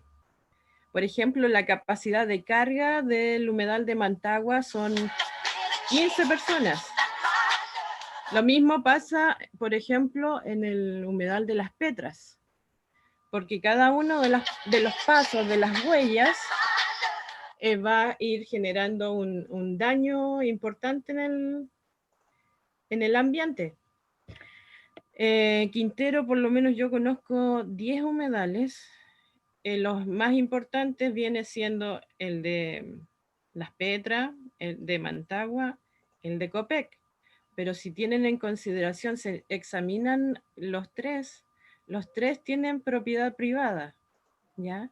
Por lo tanto, hay un control dentro del ingreso. El humedal de Copec está completamente con terrazas, tú no pisas el suelo. El humedal de Mantagua tiene senderos establecidos y también tiene especies de miradores para poder ingresar. Las Petras, desgraciadamente, todavía no podemos llegar a ese punto, por lo tanto, nosotros no podemos dejar que ingrese la gente libremente. Tenemos que hacer con visitas restringidas. Yo sé que a ustedes les incomoda, les molesta, pero el hecho de pedir autorización da un cierto resguardo al entorno con la cantidad de gente que puede ingresar, la forma de comportarse frente a la naturaleza, las visitas guiadas, porque ir a un humedal sin un guía que te vaya mostrando también es bastante, porque si no vas a ver solamente un bosque, pero si vas acompañado de un guía que sabe, que conoce el lugar, es mucho más interesante y vas a poder ver muchas cosas más que a simple vista no están. Así que si, bueno, yo pertenezco a la unidad de patrimonio de la municipalidad y siempre estamos haciendo visitas guiadas, solamente por esta pandemia, digamos, no lo hemos hecho, pero si el curso lo necesita, podemos gestionar algunas visitas, claro, tomando todas las medidas de resguardo, pero podemos gestionar algunas visitas durante este curso. Ya, súper gracias, Eugenia. Algo bien importante que mencionaba Eugenia es la capacidad de carga. La capacidad de carga se refiere a la cantidad de personas que tolera un ambiente como para que no cambie sus propiedades y características y no se vea afectado la biodiversidad que vive ahí. Y eso es súper importante. El hecho de que eso se respete hace que probablemente se mantengan las características y sobre todo los animales no sufran tanto con la visita. Y ese es uno de los puntos que yo creo que tiene también mucho que ver con la ausencia de los coipos en el humedal de Campeche. No solamente el hecho de, o sea, el que los cazaran, también evidentemente los elimina, pero el que no regresen puede tener que ver con la cercanía que tienen a los seres humanos. Y entonces, al ser mamíferos, el hecho de que haya gente y autos y todo esto pasando, probablemente hace que sea más difícil que regresen o que puedan recolonizar el ambiente aunque les provea los recursos necesarios, porque no les está proveyendo la tranquilidad que necesitan para desarrollar el ciclo de vida. Entonces, es bien importante esto del cuánta gente tolera un ambiente antes de que realmente se vea afectado. ¿Alguien más estaba levantando la mano? Ah, Víctor. ¿Víctor? Sí, pero ya, ¿cómo se llama? Lo comentaste, es que dentro de las curiosidades está justamente la recuperación de los humedales. Nosotros, bueno, los que vivimos acá, hemos visto varias veces recuperarse las petras y bueno, estos mismos humedales de Copec. Copec lo tiene como su orgullo, o sea, trae a toda la plana mayor de Estados Unidos a mostrarlo. Y el de las petras, y el de las petras lo vimos seco muchas veces y después con años lluviosos cambió, pero totalmente. De hecho, tengo entendido que hay un pez endémico que creo que se llama piocha, algo por ahí, Sí. que ¿cómo se llama? Sale solamente en las petras. Ya. Sí, el hecho, o sea, los humedales en general son ambientes que toleran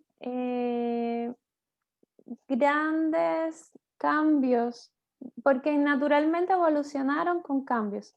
¿Qué pasa? Es muy importante que los cambios sean esos con los que evolucionaron, que es lo que yo les mencionaba en la clase pasada, que no sean cambios así como un contaminante que nunca estuvo, porque ahí sí el ambiente no tiene la capacidad de manejar ese nuevo peligro. Sin embargo, un poco más de agua, un poco menos de agua, siempre que se mantenga el agua, probablemente el ambiente estuvo evolucionando con ese tipo de variabilidad y se pudiera recuperar siempre y cuando no tenga un estrés extra. O sea, ya si es un año seco y además de eso le estamos sacando agua, ya ahí sí probablemente llegue a un punto de no retorno y se elimine el ambiente. Pero si tiene un año más seco, pero después llueve y vuelve a tener agua, o sea, nunca se eliminó el agua del todo, pero sí hubo como una pérdida del espejo de agua, probablemente pudiera recuperarse. Entonces, esos son... ¿Puedo hacer un alcance frente a eso al tiro para que no me vaya después a perder el hilo? Yo estuve trabajando en una empresa constructora y nos tocó hacer la ampliación de la pista de la Fuerza Aérea. con el dolor de mi corazón mejor, bueno, ustedes se van a imaginar por qué. Mira, tuvimos 8 meses intencionalmente secando un humedal. Con máquina excavadora, con una cantidad de camiones aljibes impresionante. Yo lloraba porque la imagen fue grotesca. Imagínate que pasaba la excavadora con su mano sacando todo el fango y salían cantidades de camarones de fango, más grande que tu mano. Pero las garzas estaban atentas a la jugada, así que los comían en el momento. Bueno, después de todas las maldiciones que le eché a todos los ingenieros a cargo, ya que yo estaba ahí mirando todo eso, se secó completamente el humedal, completamente. Estábamos en un año de sequía, que fue en el año 2010-2011. ¿Saben cuánto duró seco ese humedal? Poco. 4 horas. 4 horas.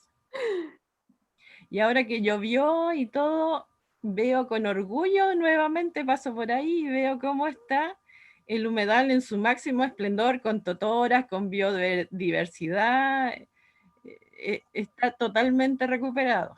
Bueno, las intenciones de la Fuerza Aérea era secarlo completamente, hicieron drenaje, hicieron de todo tipo de tecnología, geotextil y todo. No, la naturaleza fue mucho más poderosa que eso. Ese era mi comentario para desahogarme. Bueno, al final como que tuvo un final feliz, pero ¿qué pasa? Y ese es uno de los grandes problemas de nuestra manía, digámoslo así, de quererlo transformar todo a nuestra voluntad. Los ambientes, o sea, el humedal no se formó ahí por pura casualidad, se formó porque es un ambiente bajo, porque tiene un suministro de agua probablemente abundante, porque, o sea, muchas razones que es casi prácticamente imposible cambiar. De hecho, no sé si saben que la Ciudad de México está construida encima de un gran humedal, era un gran lago. Y lo que pasó fue que lo drenaron, lo secaron y formaron la ciudad. Pero el ambiente se mantiene todavía con la estructura, o sea, el sustrato se mantiene con la estructura de humedal, y el hecho de que, por eso los terremotos son tan fuertes en la Ciudad de México, porque el hecho, cuando se mueven, es como si estuviera la ciudad sobre gelatina, porque el sustrato viene siendo un humedal y es como la manía de nosotros de querer cambiarlo todo. En el caso de la Ciudad de México sí se perdió el humedal, pero bueno, cuando los cambios no son tan extremos, probablemente la naturaleza pudiera recuperarlo. ¿Qué pasa? Eso es evidentemente un humedal muy resiliente. O sea, resiliente significa que puede soportar grandes amenazas o grandes cambios. Hay otros que no lo son tanto, y también pasa, probablemente ahora veamos ese humedal como totalmente recuperado, pero en el camino de esa destrucción masiva y extensiva que se hizo, probablemente se perdieron muchas especies que no eran tan resistentes. Y entonces ahora las que quedaron son aquellas que son un poco más fuertes y que lograron sobrevivir a esa hecatombe de drenarlo completamente, y pudieron como recuperar. Pero hay algunas que son un poco más sensibles y probablemente se perdieron. ¿Qué pasa? Nunca lo vamos a saber porque probablemente para hacer ese desastre no se hizo una evaluación de lo que había, una evaluación exhaustiva. Probablemente dijeran, no, lo que hay son 3 garzas y no sé, y una rana, pero esta rana está en el humedal del lado y no importa. Y esas son muchas veces las evaluaciones que se hacen y que no son del todo rigurosas, pero bueno, por suerte eso está cambiando. Víctor tiene la mano levantada. Se me quedó. Disculpa. No, nada. Entonces, en cuanto a la... hemos estado hablando un poco de estructura y la relación que esto tiene con la biodiversidad y la importancia de la biodiversidad. Entonces, una de las cosas que ustedes van a tener que hacer como parte del curso es la elaboración de un trabajo donde incluyan cada una de las partes que estamos viendo, ¿no? Cada uno de los módulos. Y por lo que decía, no recuerdo quién fue, como que le cuesta imaginarse cosas. Disculpen, no me acuerdo quién fue la que dijo como que le costaba imaginarse, sobre todo porque no conocía. Sandra, ¿era usted?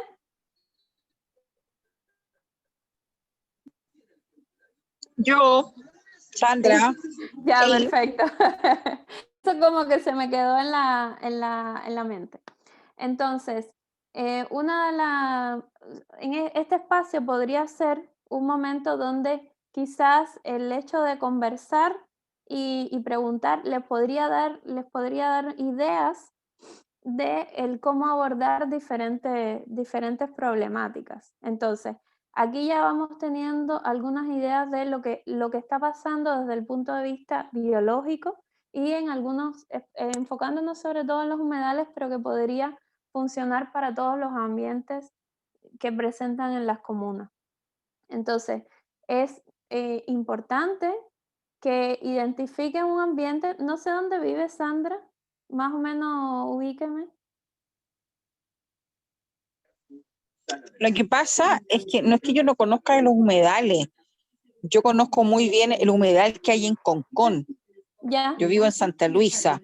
Entonces a mí lo que me llama la atención, porque el humedal de Concón, debo ser súper honesta, conozco desde que empezaron a hacer las terrazas y las nuevas modificaciones, y cuando ya empezaron a contratar gente, a hacer las visitas guiadas, hacer los afiches. Yo participé en varias reuniones para ver lo mejor, para poder tratar de recuperarlo. A mí lo que me llamaba la atención es que yo no tenía idea de los humedales que existían acá en Quintero.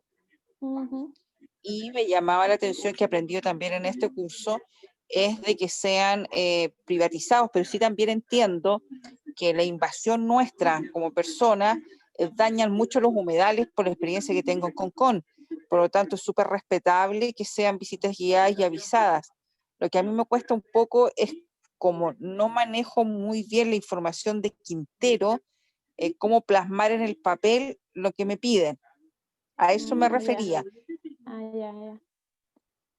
Bueno, pero yo creo que ahora estamos dando como algunos elementos que quizás le pudieran ayudar más o menos a enfocar sobre lo que hay en Quintero. Por ejemplo, uno de los humedales que está ahí mismo vendría siendo el Bosque de las Petras. No sé si ahora mismo se podría visitar o están en qué estado de la pandemia están. ¿Están en cuarentena? No, nosotros no estamos en cuarentena. Sí, podríamos visitarlo. Tienen que decirme cuándo y yo gestiono la visita. Ya, perfecto. Porque ahí estaría genial el hecho de poder ver en tiempo real o sea, el cómo funciona y el cómo es la estructura del humedal. ¿Sí, María Rosa? Nada, no hizo nada. No, es que como abrió el micrófono pensé que iba a hablar. Mira, mi pantalla está media loca, de repente se abre y de repente se cierra sola. Ya. Ok. Entonces, el hecho de que tengan tan cerca un humedal, podrían es bien difícil imaginarse algo que uno no ha visto. Y esta estructura de clases hace que también sea un poco difícil, es decir, bueno, aquí o allá, porque estamos tan lejos. Pero si pudiera gestionarse una visita, yo creo que estaría bien interesante para ayudar en cuanto al desarrollo de la actividad como más a largo plazo que tienen para hacer. Bien, entonces,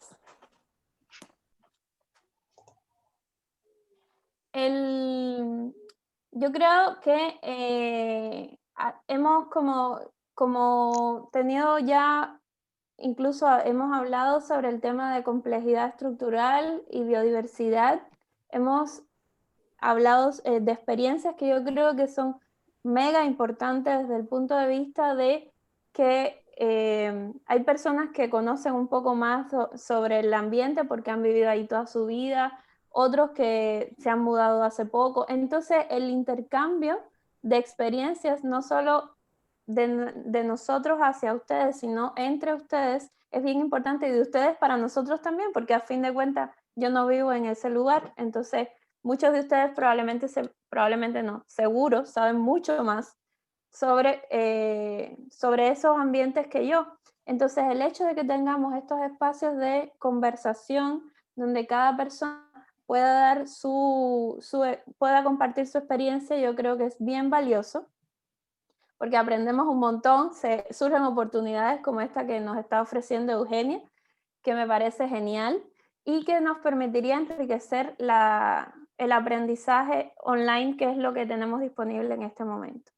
Entonces, esta ha sido como la primera clase, y para la próxima clase, como les comentaba, vamos a enfocarnos en Chile y su biodiversidad. Vamos a estar hablando de por qué es bien interesante, bien única la biodiversidad que tiene Chile y específicamente la región que ustedes habitan. ¿Cuál es la importancia de la biodiversidad? ¿Cuáles son los servicios ecosistémicos? ¿Cuáles son sus conceptos, ejemplos? El cómo darle un valor monetario a los servicios que nos ofrece la naturaleza. O sea, muchas veces nosotros no pensamos en otra cosa que no sea como cuánto cuesta esto, cuánto me va a costar si no lo tengo. Entonces es bien importante a la hora de conversar con las autoridades, sobre todo, que se pueda hablar desde un valor monetario de los servicios que ofrece la naturaleza. Vamos a ver a detalle un estudio de caso que sería la eliminación de los gorriones, algo que sucedió en China y que creo que es un extremo, pero un ejemplo bien interesante de lo que puede suceder cuando el hombre toma decisiones que no son buenas para la naturaleza. Y también veremos otros usos de la biodiversidad, específicamente los indicadores biológicos. Y esto va a tener mucho que ver con lo que hablamos sobre cómo se está presentando la biodiversidad que se presenta en el humedal Campeche desde el punto de vista para validar el hecho de que es un ambiente sano. Entonces, no estamos diciendo de que sea o no sea, sino que hasta dónde, yo lo que quiero es darle elementos de cuáles son buenos indicadores biológicos y cuáles podrían ser especies que son buenos indicadores biológicos y cómo usarlos. Porque creo que eso nos permite evaluar mejor lo que se está haciendo y proponer probablemente otras cosas que podrían hacerse y que están faltando para realmente decir lo que se está diciendo. Entonces, hasta aquí de la clase. Espero que les haya gustado, espero que les haya parecido entretenida. Seguimos esta semana con mucha biodiversidad y muchos temas de esto. No sé, ahora tienen media hora para trabajo individual, ¿cierto, Julieta? Primero vamos a realizar la encuesta de satisfacción de esta jornada, que voy a dejar el link en el chat. Y el tema de la media hora es como para que ellos vayan construyendo asincrónicamente, autónomamente su trabajo del anteproyecto que tiene que ver con la temática que hoy día estamos abordando, y obviamente se tiene que ir sumando clase a clase de la otra jornada para poder elaborar este anteproyecto en esta temática. Es como para eso se asignó dentro de la planificación esa media hora adicional. Sí. Pero que bueno, Así lo que que- hemos estado hablando les serviría para seguir trabajando en el tema. Claro, así que entonces damos como finalizada, a no ser que alguien tenga alguna otra consulta o duda, cualquier pregunta con referente a la temática que ha dado Gunari o otras dudas, es permitible que puedan abrir su micrófono o escribirla en el chat para poder responder.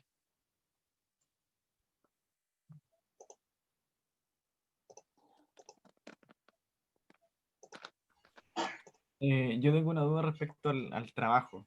Me surgió la preocupación sobre cómo ir avanzando. Hasta donde tengo entendido, el avance es por módulos. Vale decir, por ejemplo, ahora en el módulo 4, el avance va referente a solo a este módulo. No tengo que englobar los anteriores. ¿Estoy en lo No, correcto? si estás en lo correcto, Estás en lo Juan. correcto. Ah, perfecto, ok.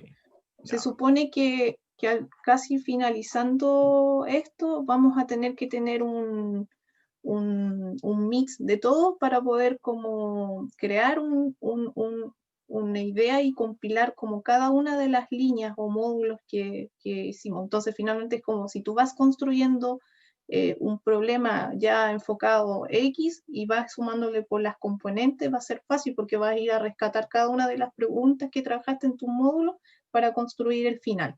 ¿Se entiende? Sí, lo entiendo. Muchas gracias. De nada, Juan. Tengo las respuestas ya de... ¿Esta es? Sí, a ver. Sí, de Juliana, Arnoldo, Víctor, Jocelyn, Sandra, Valentina, María José Garrido y María Rosa. Así que están ya en toda la libertad de abandonar la sesión y nos vemos mañana a las 16 horas con la segunda jornada del módulo 4. Muchas gracias a todos y todas. ¿A las 16?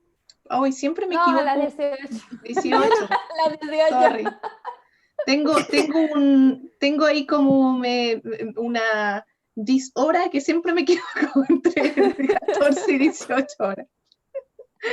A las 18 horas. 18 Sí. Hasta mañana, gracias. Hasta mañana. Gracias, hasta mañana. Chao, chao.